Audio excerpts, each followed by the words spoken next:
it's time to go to film school.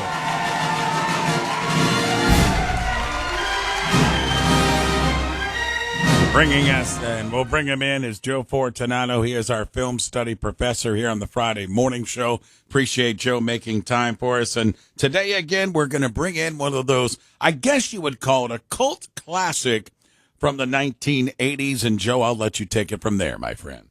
Well, good morning, Ray. Good morning, everybody. And it's funny you say that because I was sitting here as I was waiting to come on air. Is this a cult movie? Should I call it a cult movie or not? So we'll go with that. I will call it this: a beloved generational movie, because this definitely is a Gen X movie for sure. And I think a lot of people are passing it on to their kids and whatever. This is The Goonies from 1985, released in June of 1985. So we are celebrating its 40th anniversary.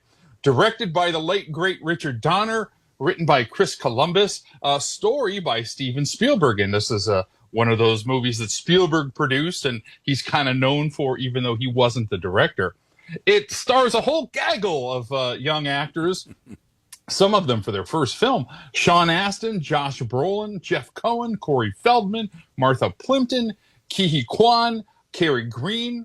It had a modest budget of $19 million. And it grossed $64 million. So not a major hit, but certainly a moneymaker for the studio.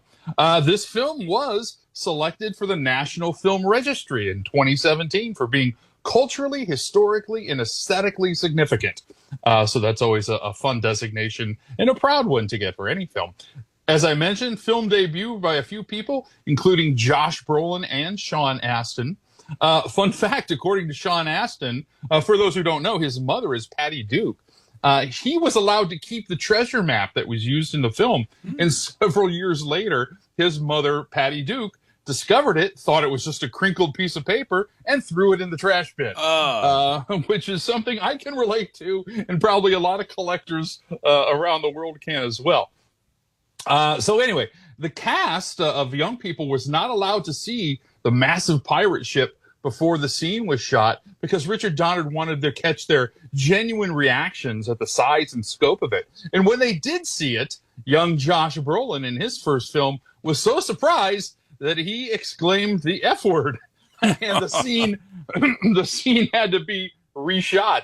That ship, called the Inferno, was 105 feet long, took 2.5 months to construct. It was actually modeled after Errol Flynn's ship in the Seahawk, a great classic sea adventure for those who like classic film. It was, like I said, it was very massive and really an incredible set piece. Jeff Cohen, who played Chunk, he got the chicken pox after he got that role, and he showed up on set anyway because he was afraid that they would replace him otherwise.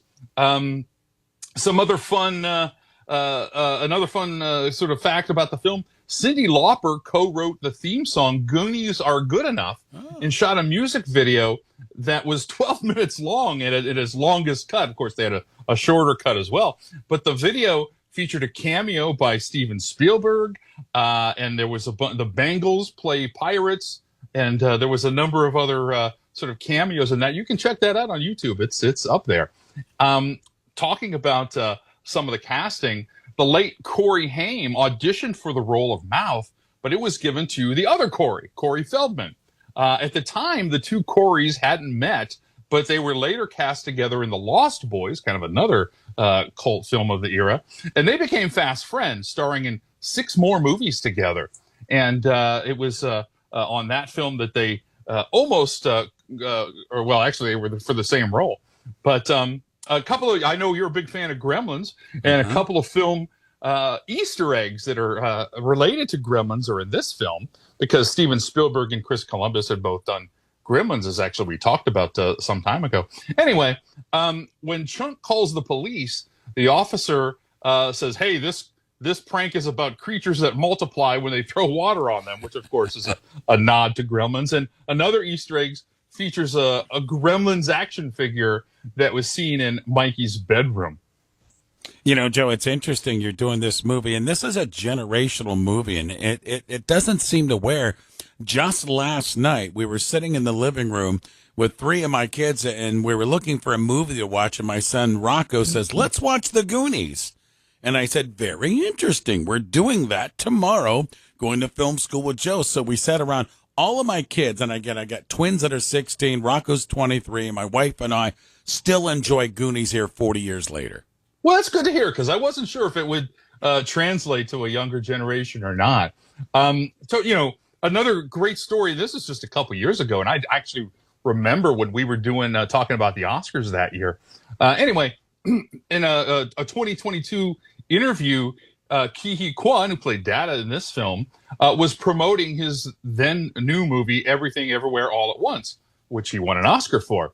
Anyway, he said that his entertainment lawyer was his Goonies co-star, Jeff Cohen, who grew up to become a very successful entertainment lawyer. So when the producers of the movie was trying to make the deal, Key said he would never have imagined that he would have to talk to Chunk to get Data to be in this new movie.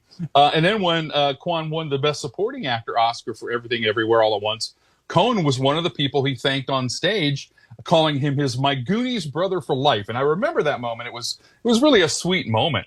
Another fun kind of connection is I won't go through all the litany of things, but if you go through several facts, there's a wall calendar, a newspaper front page. If you add up all those things, this means that the action in the Goonies takes place on Saturday, October 26, 1985, which happens to be the exact same day of the events in Back to the Future.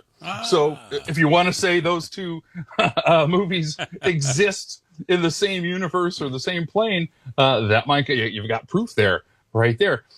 Here in Cleveland, we have the Christmas Story house that's a big on tourism.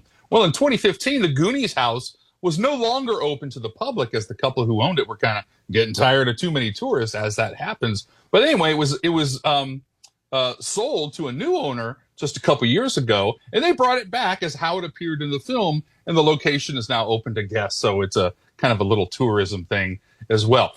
Here's a fun story that I don't think I've ever told on air. I don't know if we've had the occasion to, but I always like it. Spielberg, of course, I already mentioned, was the producer of the Goonies, and he was always a big James Bond fan, and he wanted to incorporate the iconic James Bond theme song into the movie's soundtrack. So anyway, Spielberg goes to Albert Broccoli, who was then the producer of the James Bond film, and asked him permission. And he was denied. And Broccoli said, he was very protective of the 007 franchise. And Spielberg said, "Hey, wait a minute. I let you use the 5 notes for Close Encounters in your film Moonraker." And Broccoli said, "Yeah, that's only 5 notes. This is a whole theme song." So he denied it. Although they kind of cheated a little bit when the character Data actually plays the theme song on a tape recorder, but it's not part of the actual whole soundtrack as you hear. And finally, a lot of people in recent years have been fans of the TV show Stranger Things, and Stranger Things was very influenced by this film. Yeah, that's what I heard as well. That's what my kids were telling me last night, as a matter of fact. The Goonies 1985, if you haven't watched it in a while, or maybe you never have, it wears well. It's kind of fun and entertaining. Good one today from Joe Fortunato Film School on the Goonies. Joe, before I let you go, I know you've had a chance to watch it. We won't be a spoiler. I had a chance to watch it last week when I was away for a couple of days. The new Superman movie. And without giving away too much, I love the way they bring in progressive field. I know you're a huge Cleveland sports fan. They showed the city real well. Your overall feeling of the movie, the new Superman? Well, we might have to go a half hour on this, but I'll keep it to 30 seconds. Okay. As I've mentioned on this show in the past, the original Christopher Reeve Superman is one of my favorite films of all time. Right. So it's way up there in esteem for me. So I always have to go into any new Superman, the Cavill ones, whatever, with the knowledge I can't compare it to the original. Nothing's going to beat the original. I have to, look at it on its own merits. And in that regard, I really enjoyed it, and I had a lot of fun. And my philosophy on this is, and not every, what they sometimes call fanboys agree with this, My philosophy is I'd rather have more Superman than no Superman. So I don't want to say the film was bad or I want a bad Superman, but again, my meter of judging these things has kind of dropped because I just love the character. So there was a few things I didn't love about this movie, but overall I really did enjoy it, and I thought that the David Cornsweet, the new Superman, and Lois Lane, the characters were all great. Yeah. So I very much enjoyed it, even though there was a few nitpicky fan things I might have wanted to change. But thumbs up for me. And you're right, Cleveland looks great on screen, and it's a lot of fun. More Superman is good Superman. And that just gives us one extra reason to say in September, we'll talk about this more as we come up on it. We are going to be doing a live Fortunato Film School of Superman, the original one with Christopher Reeve at Jilly's.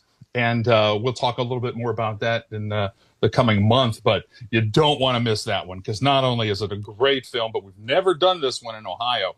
So we want to get people out there to Jilly's for that. As a matter of fact, my one twin, she is 16. She went and watched the original because of your recommendation. She can't wait to go to Jilly's that day. She's looking forward to your film school. Hey, anything else happening over at your website you want to tune in the listeners to?